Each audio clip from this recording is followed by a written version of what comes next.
Okay, well, in that case, I will introduce our speaker. Joan, you ready? Yeah. Okay, so it's my great pleasure to introduce my good friend, Joan Garvey, as our speaker tonight. Joan received a Bachelor of Arts degree in the arts, majoring in drawing with a minor in painting from Newcomb College. And then after doing artwork for the local paper, she returned to school and received her doctorate in dental surgery, the DDS degree, from LSU Dental School.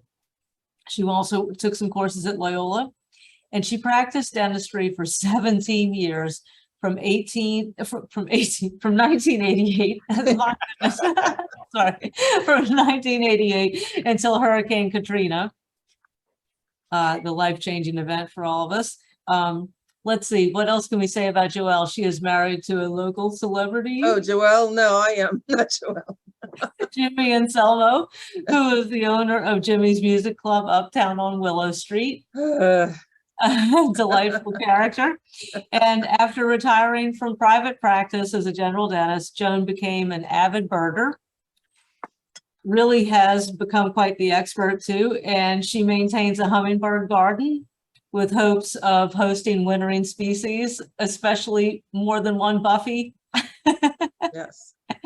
Plenty of buff-bellied hummingbirds. In her free time, she enjoys painting watercolors of birds and has become quite the accomplished artist and also bird photographer. She does a great job of documenting a lot of the rarities that we have here in Louisiana, and hopefully soon some in southeastern Arizona, right? Yes. She serves on the board of directors and has been on the board for 6 consecutive years. And she's also been the membership chair for that. I bet you didn't realize it had been that long, Joan. No, I really didn't know. Well, we're glad to have you on the board. Thank you for your service. So let's give Joan a warm welcome. Thank you, Joan. And if you want to go ahead and share your screen, we were looking let me forward try to do that. How do I do that? presentation on Alaska. So Oh, I go to PowerPoint. the green at the bottom, the Oh. share screen thing first. Oh, wait, where am I? Generally, don't open your. There we go. And so the point of this presentation was not all the birds in Alaska, but it was if you get to go on a vacation of any kind, you can try to work in a little birding. So be sure you bring your optics and try to plan ahead a little bit just to see how you can schedule things along the way. So my husband said in June he would like to go on a cruise, and so I'm thinking, why not? You know, it's hot as hell. There's not a lot going on here in June, so go on the Alaskan cruise. But my plan was to extend it to go to Victoria, because I always heard how beautiful the gardens were there. And I knew that there was an excursion off the cruise ship to Victoria, but it was a night excursion. And I really wanted to spend more time there, also in the daytime. So I insisted that once we got off the ship, we drove along the coast and took a ferry from Port Angeles to Victoria and spent a few days there. So the first, this is just the first slide is a Alaskan cruise with the extension to Victoria. And this in the middle is a glacier. That's one of the glaciers that we saw from the cruise ship. So first thing we see is a glaucous winged gull, and I'm all excited. You know, I think this is something fantastic. And apparently it's like a laughing gull that we have here. This is what they have. They're picking up bits of food in the street. And there's another slide that shows one nesting on a rooftop that we would see from an elevator every time we got on and off. So this is a very common gull in the area. And so when we were in Seattle, I had heard about Discovery Park, and it was a former military installation, and they developed it into this really wonderful park that has acres of meadows. They have trails all through it. You can go down to the beach, the sound, and scope there and see some water birds. And now, mind you, I only had like a half a day, so I got dropped off by Uber and birded, and then came home. But I ran into a guide who was birding, and he was very helpful. And he could hear things that I didn't know what they were, and he was calling them out, so it was very nice. But he explained that some of this had been done just recently, and there are new trees, new fir trees planted, a whole bunch of meadows and stuff that are just added. So the first bird I saw was, well, I heard, was a Pacific Slope flycatcher in the parking lot. And so I'm trying to find the bird. I saw him flycatching, and he was very yellow on the back. And I've heard Pacific Slope before. We had two sightings of them here. One was at South Point, and then in Plaquemines, I believe. But it's a bird that you see here as a migrant or vagrant, or sometimes in the wintertime, but this is a breeding bird up there. So it's very common to hear it calling throughout wherever I went. And there are robins on the ground. They're all breeding. Some of the birds that I saw there are breeding there. We might see them here in the wintertime, or again in migration. Brown creepers. We have one tree with 3 of them on it, and so this is just their habitat for breeding. And of course, orange crowned warbler, that's the one we get in the winter, but up there it's a breeding bird. You can see his little orange crown. Juncos on the path, just like house sparrows here, they'll have juncos. Another one I saw in the city was purple finches and siskins. Wilson's warbler, which we know this isn't a male, adult male with a black cap, and here's a side view. You can't see it, but this was the same bird. And goldfinches in breeding plumage. This was in the meadow section of the trail, and it had just rained a little bit, so birds were singing and pruning and preening, not pruning, preening. And that was lovely to see. Black-capped chickadee was a life bird for me. And white-crowned sparrow, which we see here, but it was singing and just got out of the rain. And it was really a beautiful, clean environment, and unlike a lot of the places that we have here. Spotted towhee, which I've seen. Baton Rouge was I think the place that I saw this bird, but they're all over here. This is just a common bird. Beautiful bird with its red eye. And northern flicker, it's a different subspecies, and this is at the top of, they have giant fir trees. Think it's hard looking for something in an oak. Well, everything's at the top of this tree, and sometimes there's no way you ever find the bird. You can just hear them. We had breeding waxwings, feeding young, just different things. So this is a part of the meadow, and there were swallows and swifts flying across, and so I managed to get a picture with the camera that we were talking about focuses on the bird's eye. So you just aim it and hopefully sometimes you can catch a picture of it. But this is ID'd by the white wrapping around on the auricula behind the eye. And there is a white patch that's not always visible, but that's diagnostic if you see the bird. And Box's swift, which I've seen in Baton Rouge before, but this was really seeing it. And you can see the little bristles on its tail.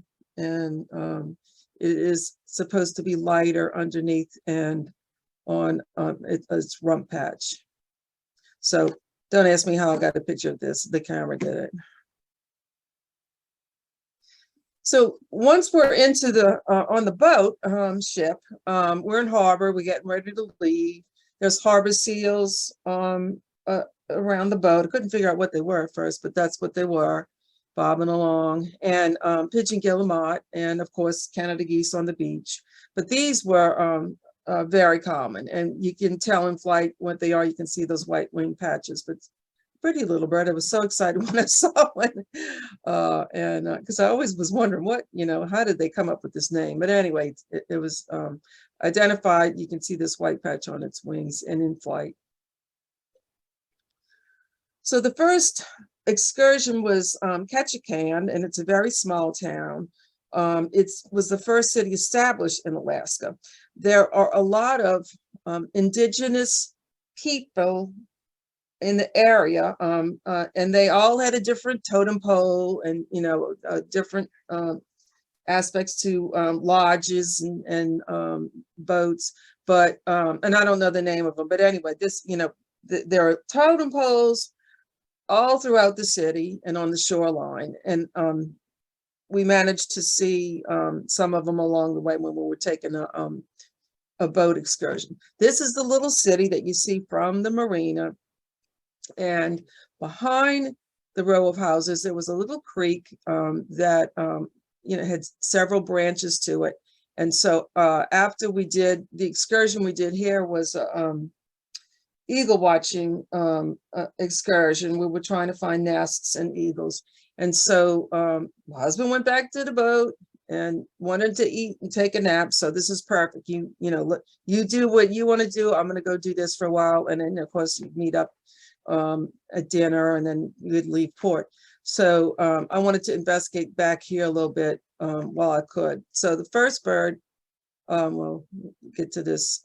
This is just a little garden in the middle of the city, and they have it landscaped. Rhododendrons blooming and lupins and you name it. I don't know what it all was, but everything was blooming and beautiful and clean and cool. It was very pleasant. The whole trip was very nice. So this is a little blurry because this bird bopped all over the place, but I heard a wren singing, like a winter wren, long song, and it's a Pacific wren. Okay, so when you're able to see one, it's a little bit darker in the front. It's got a buffier tone to it, and it's not exactly the call of a winter wren, but it's a very long call, and it reminds me of birding trip. We went to South Point, and Marky Mulcher was with us because I want to mention her because she's really something special. But we heard what we thought was a Wilson's warbler chipping, and then another person there was a grad student of Vance said, "I'm seeing a winter wren," and so Marky says, just as an aside, kind of giggling, "Unless it's a Pacific wren." And so we didn't know what she was talking about. And she says, "Well, I saw there was on the rare bird alerts, there's some Pacific wrens a little bit north of us." And sure enough, I think it was a Pacific wren because their call note is kind of like a Wilson's warbler. And we never saw the Wilson's warbler. So anyway, I was reminded by this when I saw the Pacific wren. And there were a lot of these throughout the city. So I heard a bird singing at the top of a tree, and it's June. I haven't heard a song sparrow in I don't know how long, and I'm just not connecting it. So I played song sparrow. I figured that's what it was, and sure enough, it landed. Now this is wasn't in a wildlife management area. It was just in a residential area, but it flew down and displayed. And that's just a really pretty sparrow. It's easy to call in. It's got a lovely song. Lots of streaking and great eyebrow and long tail. Along the path where I'm trying to go alongside the creek, I had a few chestnut-back chickadees fly in. Managed to get one blurry picture, but this is another light bird. And so as I'm walking along a little creek, I see an eagle fly in, and the creek is not very wide, maybe 15 feet across, and it's tree lined. And this eagle flies down the middle of it, and I hear another bird making alarm calls.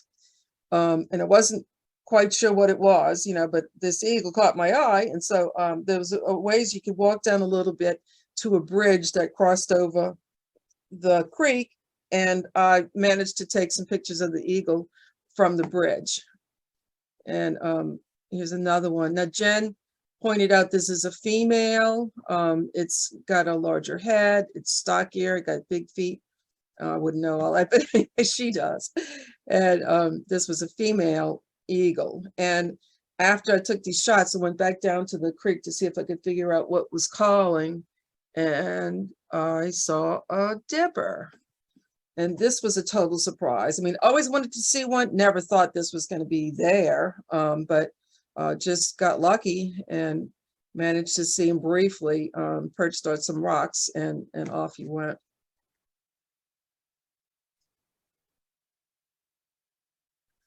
So the excursion we went on was to look for eagles' nests, and so as we're going along in the boat, we passed, this is a lodge for, I'm not sure which tribe, but it typically would hold up to 24 people, and it's decorated with their totem poles. And it's kind of in a little cove where you would approach it by boat like this, and it wasn't really visible from the main waterway, which is over here. So it's hidden by these trees. And this was typical of where they would locate their lodges. And we're going along looking for eagles. This is another close-up of the totem poles. And really interesting. And we did see eagles, and some of them were obviously pairs. There was situated close to a nest. And the nests were not really that visible where I could get a decent picture of them, but you could make them out, and you'd see a pair associated with them. Now, I was telling Jen, this subspecies just looks tough.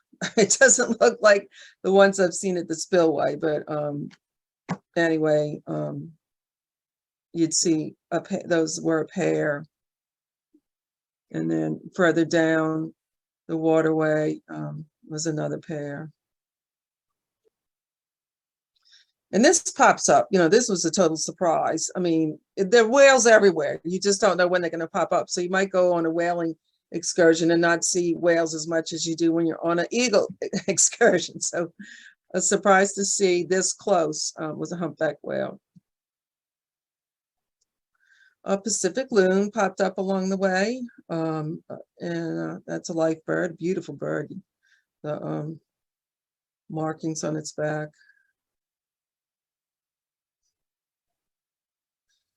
Pelagic cormorant flew by, did not focus on his face, but anyway, you can see the white patch that is diagnostic of this bird. And it's not always seen when they're in the water, but you can see it in flight. I've got a better picture later on. So the next shore excursion was White Pass and Yukon Railway. And so this railway was built in the past when the Klondike gold rush was going on. And so this was a way to transport the gold to the harbor. And so they're not doing that anymore, but what they did was make a little scenic railway. It's on the existing path, but it's a little train where you can just go look, the windows are open, you can see both sides, and you turn around and come back the same way you went, so you can see both sides up and down. It was a really pretty ride. So walking through the streets to the railway, there's lilac trees blooming, and just things that, they're so foreign to me, but just so pretty. Rhododendron. And this is just, wild. It's not in someone's yard. So this is a puzzle. This is one of the birds that I saw, and I had passed this woodlot once, and I saw a junco, but I thought I was hearing something else. And so I decided to pass that way again and try to figure out what I saw. And I ended up seeing, I don't know. I'm thinking Lincoln's just because of this buff across the breast. Of course, these streaks look too heavy, but the face pattern doesn't look like song sparrow, and I can't quite figure out what it is. So later on, we're going to go back to this and see if we can figure out what it is. And this is along the trailway. If you look right in the middle here is a cruise ship. And so this is just part of the way we're going up, so we're going to be above the timberlines, but this is just a view that you could see through this gorge, the cruise ship, just to give you an idea of how far we've gone, and we're going to go higher. So this is the existing tunnel. There were several tunnels we went through, and this little train is using the same tunnel that was used in the past. So here we're going a little bit higher. You can see the tree line and the snow on the ground.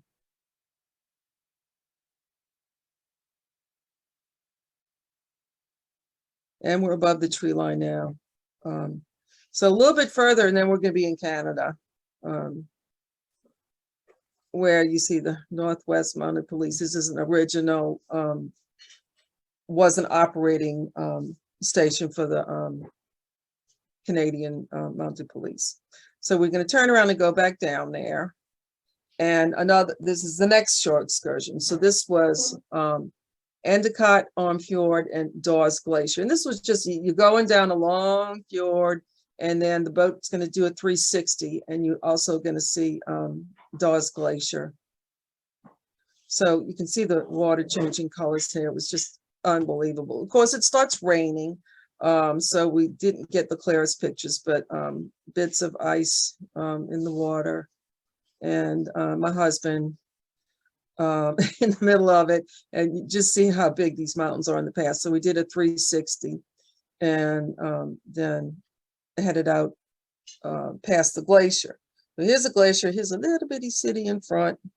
That's how big that glacier is. And there's another view. But this mountain range went on forever. I mean, that was leaving. And as you look, you can just see this range continue with icebergs along the way. So birds. Okay, so you're on the cruise ship. You don't see anything, and you can put your binoculars and maybe catch something, a speck of something. So you take a picture, and this is at 500 millimeters. Looks like it could be scoters to me, but I don't know what kind. So I get home and put them on the computer screen. Surf scoters. You can see the male with a bit of orange and white around them, and the females. But this is kind of how it went. It's a pelagic, but you only have so much time. You're on the boat actually looking. The 2 days we came home was bad weather, so we were further out at sea, and it was raining, so you really didn't see anything then. So this is the little bit that you could see while we were on the inner passage. Here's another one. You see some gulls over there. Well, I can't ID that. And this is at 500 mil. You need a binoculars to see them. And so here you are. You can take some little bitty pictures and then blow them up. And Bonaparte skull. This is more of an adult plumage with black hood, and this is immature. Another bird that passed by that I didn't even know what it was until I came home and looked at some pictures and blew them up was marbled murrelet. And you can see a little bit of marbling here. These pictures are terrible, but you can see, the shape of the bird and this marbling, which would identify it. And it's raining. It was rough seas. Now I did see a lot of these. I didn't know what they were, but I was helped. And it's a short-billed gull, and it's got a little slender bill, and I believe it was called mew gull, and it was split, and now these are short-billed gulls. And mew gulls, they're considering an eastern species, and this would be the western species. Another picture from the boat, can't see anything, ship, sorry. And so I sent these to David Muth, I'm thinking these are Barrow's goldeneye, and there's a couple of harlequin ducks in there in the back, but these look like a common goldeneye, but there's a spur right here on the wing, this black bit that comes down, and that's supposed to also be something to ID the birds with. So, but Barrow's goldeneye, and David Muth says, well, those in the back are short-billed gulls, and those terns are too far north to be common, so they're Arctic. Well, I didn't know that. So anyway, thank you, David. And so the whale watching excursion was out of Juneau. We got off the ship and then took a bus ride to another boat where we went on a whale watching excursion. And I do have some nice footage of that coming up. This is a sea lion, and sea lions can hop up on buoys where a harbor seal is just going to hang out in the water. So these are much stronger, and they can pull themselves up on this buoy. And this is just a lighthouse in the middle of this, is to show you how big these mountain ranges are. This is just incredible. And so here's some footage of whales. This was a mother whale and her baby, and they seem to think that this baby was born it should have been bigger than this by now, but they think it was not necessarily a problem with it just later. So they were just frolicking right in front of us for good hours. Yes, there she is. Here it comes. Not Yeah, with her, yeah. So she's very well known. She's actually one year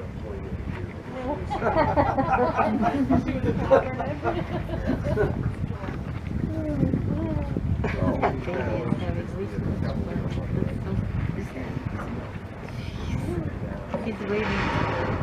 So I got the cameras, 500 millimeter. I'm resting it on the window frame. That's the only reason I can be taking video, because it's impossible.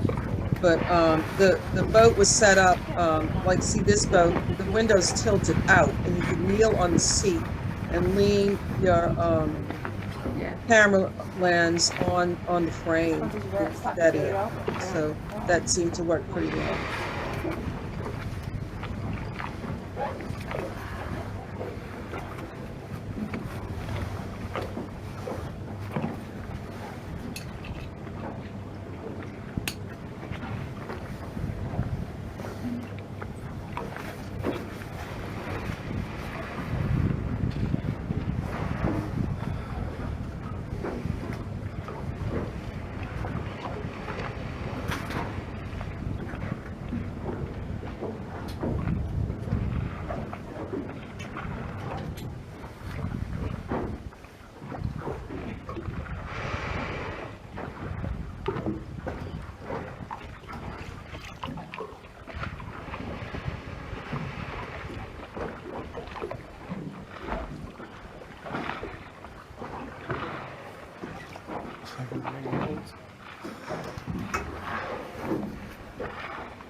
Okay, so here's another Pacific loon that was in the area, and I got a picture of that one. And to the next part of the journey, we were going to Victoria after this. So we disembarked, we spent the night in Seattle, and then my plan was to drive from Seattle to Port Angeles and take a ferry to Victoria. And I'm glad we did it that way, because it allowed you to stop and scope along the way. So the first part of it was to take a ferry from Seattle to Bainbridge Island. And then a couple of spots along the way, the guide in Seattle suggested I go to Point No Point and Edith's Hook Road. So that was the plan. We did this in a day, so you caught the early ferry and ended up at Port Angeles. And some of these you had to be hours ahead of time for the ferry so that you could go through customs, so it was, necessary to watch the time. So in the marina, getting ready to go on the ferry is a pelagic cormorant, and I'm all excited. I just, I'm looking at it, and this is just fantastic. Great views. You can see the white marks on it that ID this bird. Look at the iridescent colors, and I'm fascinated, and people are probably laughing at me because I'm taking pictures of a common bird, but it's not common to me. So the first stop along the way is Point No Point, and it protrudes into Puget Sound, and they have a lighthouse on the property. That's the oldest still operating lighthouse on the Sound. And so you can walk the beach, you can scope the beach, and then you also can bird a 3-acre park that is maintained. And there's a hiking trail up to the top of it, and you can view from up top. So I ran into a few people scope, and then they weren't seeing anything. So I just decided to bird the park while I could. I didn't have much time. I had my husband in the car. So I did. Now, I wasn't able to find a name of these flowers. Perhaps Mark can come up with it later on. But this was hummingbirds all over, plus it was a really pretty plant. But there was this all the way along one side of the park, and on the right-hand side was a meadow with everything growing wild. So this was the manicure part of it next to the lighthouse. And you can see I have a Celastrus hummingbird. There was 3 birds right here that I took pictures of. There was a fight, and they were nectaring on these plants. Further along the path, I saw an Anna's hummingbird, and this was on the meadow side. It was garden. I don't know what he was eating over there, but he was garden, adult male. And I just threw this in because it posed so nicely, a red-winged blackbird. And when it turned, you could see this little epaulette sticking up. So I thought that was unusual for a common bird. And along the path, I had a wood pewee, and it was a Western, which it sounds like a pewee. You're going to know it's a pewee, but it just doesn't sound like an Eastern one. You can, figure that's what it is. And so I've got 2 shots of a Western wood pewee. I mean, if you put them side to side, you would be able to see a little bit of difference. But anyway, it was a Western one. And again, over this meadow, there was swifts and swallows. But this is showing you the white patch of a violet green swallow, and you can still see a little bit of the white here. But not really the best lighting, but you can see the green back and the white rump patch. And a coyote hopping through. I think he was looking for mice or something, but he was hopping like a bunny through this field. So Edith's Hook is the next stop, and it's a 3-mile sand spit from the Olympic Peninsula, and it goes into the Strait of Juan de Fuca. Now, it's very close to Port Angeles, where we be taking the next ferry. So this is great. We could spend as much time as we were able to right there and quickly get in line to go onto the ferry. So I made reservations for the ferry as well, because I wanted to make sure I got on.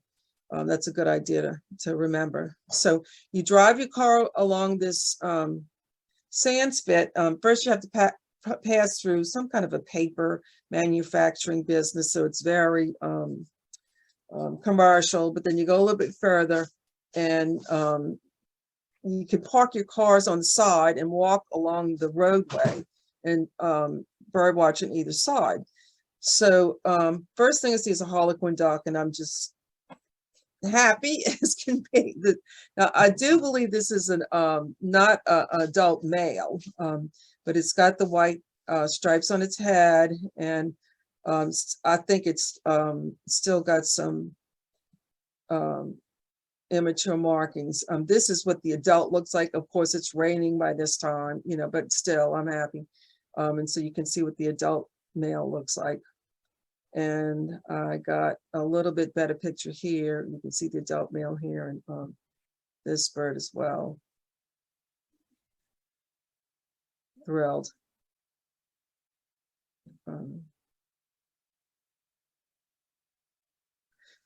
So as I'm looking at this, I see some other bird that is, you know, I looked ahead of time what you could possibly see. I just never thought I was going to see it. Rhinoceros auklet, and reading up on it, these are feather plumes, and this horn-like structure, I can't really figure out what it's made out of. We just, you know, looking in field guides, it says horn-like. So it's perhaps keratinized or something like that, but that is catches your eye when you see it. And I have a few of them in flight.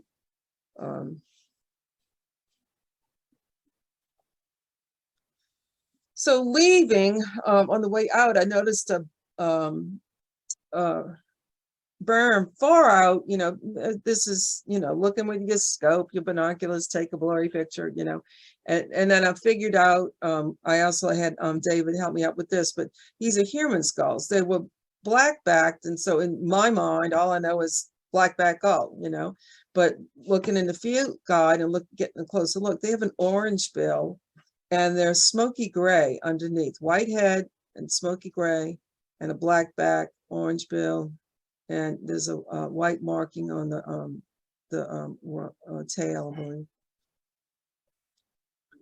And Canada geese everywhere. That's where they belong. So babies, you know, and adults. So on to Victoria.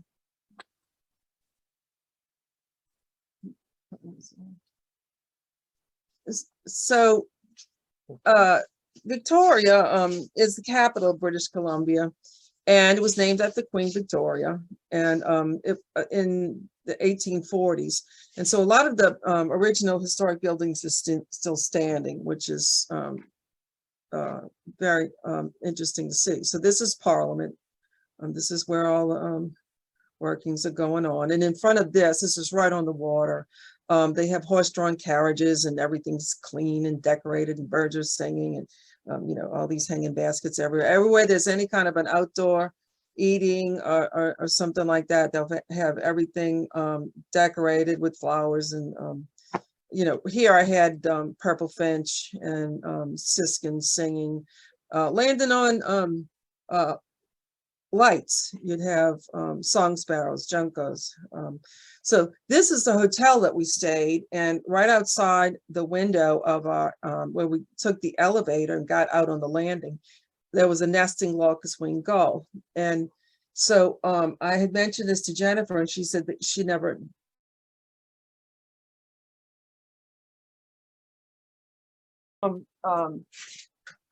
on a rooftop of a warehouse next to one of the docking areas, and it was full of glaucous-winged gull nests.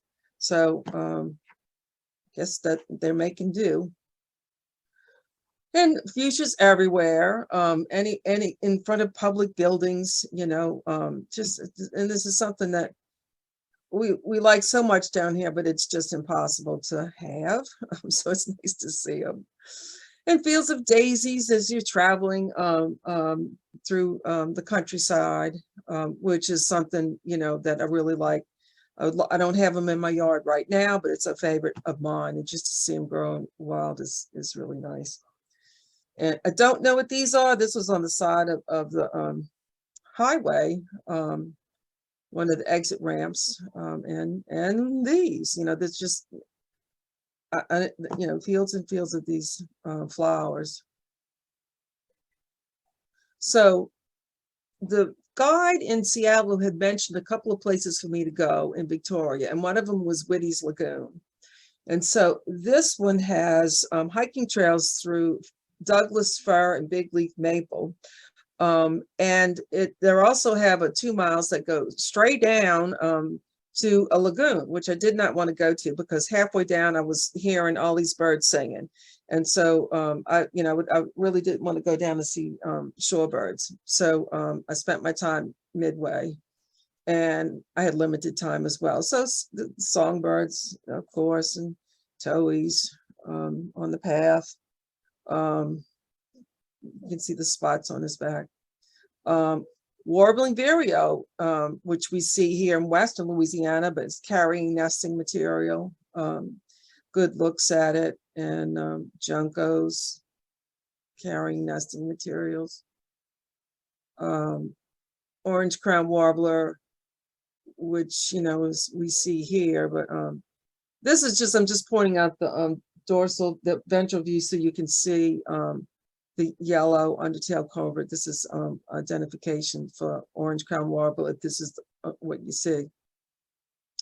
And I just wanted to mention Merlin app, because I was standing at the end of the walk, and I was getting ready to head out, and I heard multiple birds singing. So I turned on the Merlin app just out of curiosity.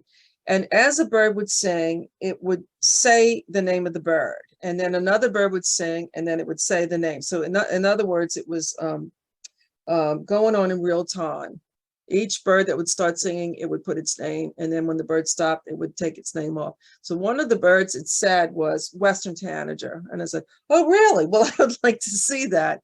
So I ended up looking, in another direction, and sure enough, it was Western Tanager. So I'm not suggesting you use this to necessarily ID, but it will give you an idea and possibly make you look a little harder to see something that you would ordinarily miss. So it's a tool. You just have to use it the right way. And so the next place was Eskimo Lagoon. And this was an interesting place. It's a saltwater lagoon, and there's a sand and gravel barrier. So on one side is the ocean, and there's a kelp bed on the other side. And a lot of birds stop this way when they're migrating. So we had some Brewer's blackbird, nice views up close. Of course, glaucous winged gulls, beautiful views. But this road was sandy on the way down, and all the way at the end. I didn't go all the way to the end. I figured, all right, it's time to go. I got to turn around. But I noticed there was a little bit of rocky area, and I actually turned back and said, I'm going to give it one more try, because I sure do want to see black oyster catcher. And sure enough, there were two. And I mean, I could walk up to them. They weren't flying away. I was so surprised I could get such close views of these oyster catchers. But pink feet and a beautiful eye and eye ring and bill. So that was one of the my favorites on this trip. And say goodbye, glaucous winged gull. Okay, so this animation I did not choose. I don't know how it happened, but that's cool. But Jennifer told me don't use it in the future because her animation went out one time and then she couldn't do it. So we'll just leave this in here for right now. But Butchert Garden, that area used to be a limestone quarry. And the Butcherts worked it. I think they had a concrete business. And so once they were finished their work, she decided to turn it into a garden. So it's 55 acres of gardens and an incredible number of plants. So I'm throwing this in there. It's not birds, but this was just something to see. This is just one of the water features. They had fountains, and I didn't put that in there because I could just go on and on. This was a vine that was blooming. I don't even know what it is, but it was into the entryway into the gardens. And I wanted to show the rose garden just to show you how many roses they have.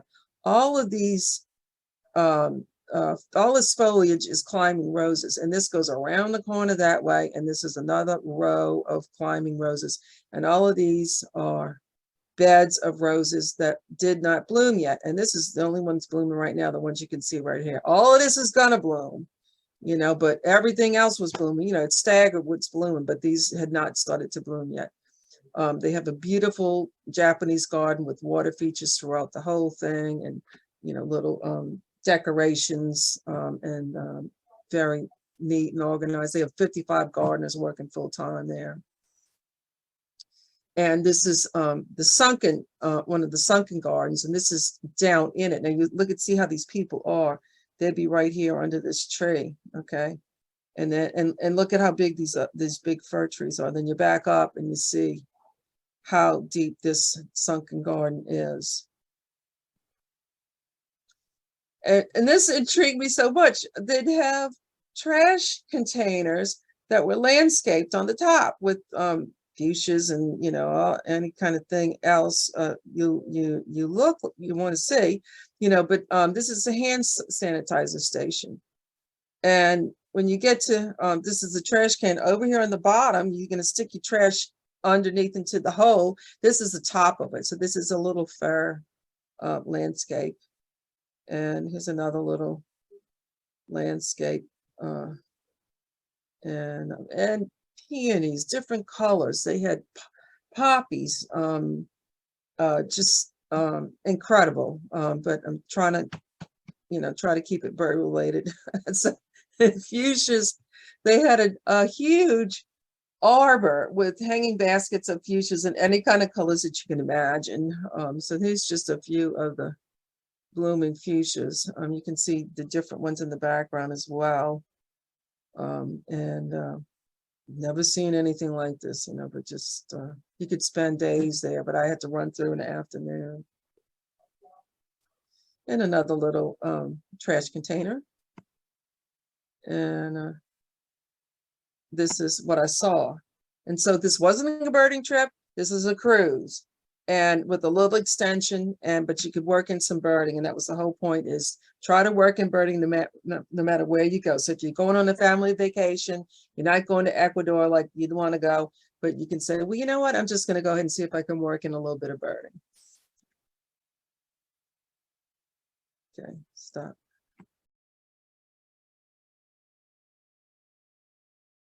Okay, I'm done. Looks like you worked in a good bit of birding. Yay.